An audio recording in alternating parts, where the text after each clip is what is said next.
Los Angeles in the early 1970s. A new book argues it was a moment when TV, movies, and music all shifted into a new gear, changing the cultural landscape.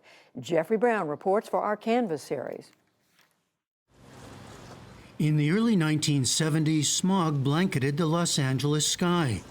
But the city below, Ron Brownstein says, was in a creative churn that would reshape American society.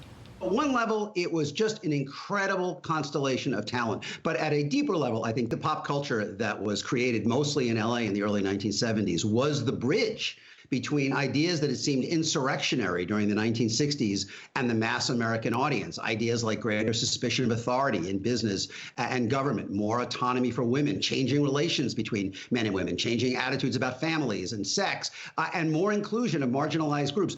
Brownstein is a veteran political reporter and analyst at CNN and The Atlantic.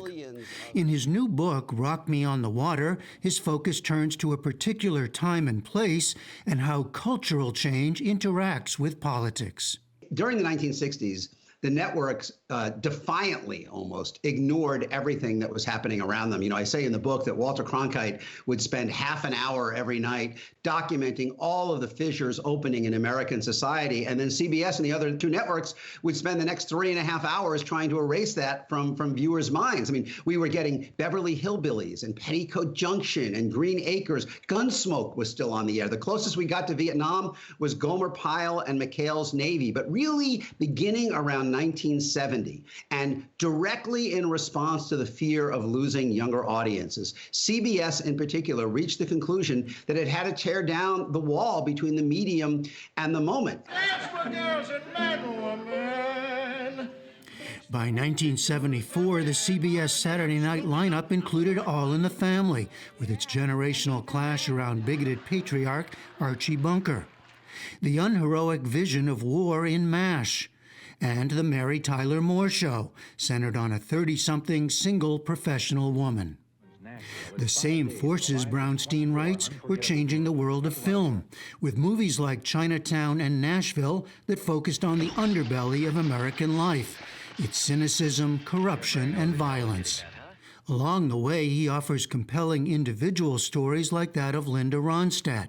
I think people underestimate how much Linda Ronstadt was spinning her wheels, how difficult it was for her in the late 60s and early 70s. She had a vision in her head of bringing together rock and folk and country and even R&B in a new way, in a way that really didn't have an antecedent on the radio. And all the way through, as she was trying to coalesce and collect and capture this sound, she had to convince men, white men, at every step of the way. And there was an awful lot of don't you worry your pretty little head about it. It does need to be said that the period you're talking about is really, this is a white world.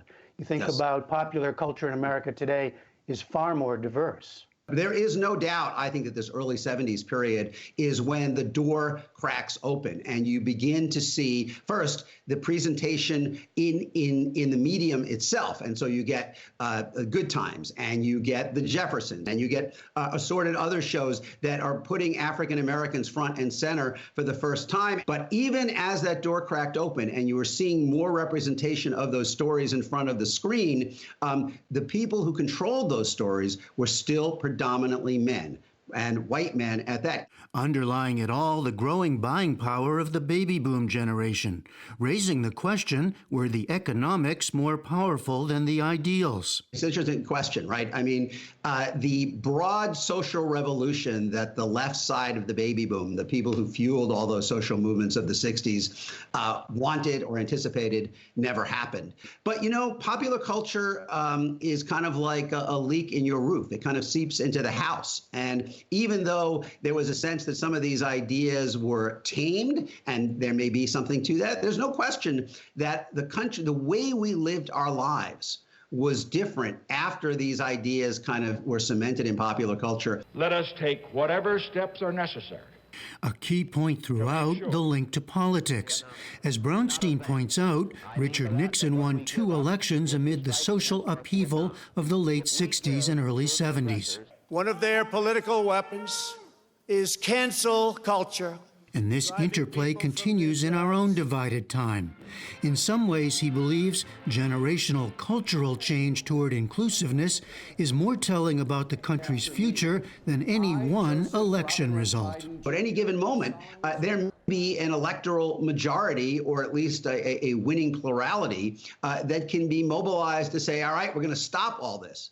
What you can't do is actually stop it. I think that is the big lesson of the 1970s, is that when a new generation comes along with a different set of values, it is it's almost impossible to stop that cultural change. And I think the same is true today. If you look at kind of the vision of inclusion, not only the acceptance, but the celebration of difference that animates so much of the popular culture aimed at young people today, I think that tells you more about what American society is going to look like in 10 years than analyzing the election returns in 2020. Doesn't mean the left is always going to win elections by any means, but it does mean, I think, that there will be a more inclusive and tolerant vision of kind of who belongs in American society in a decade than there is today.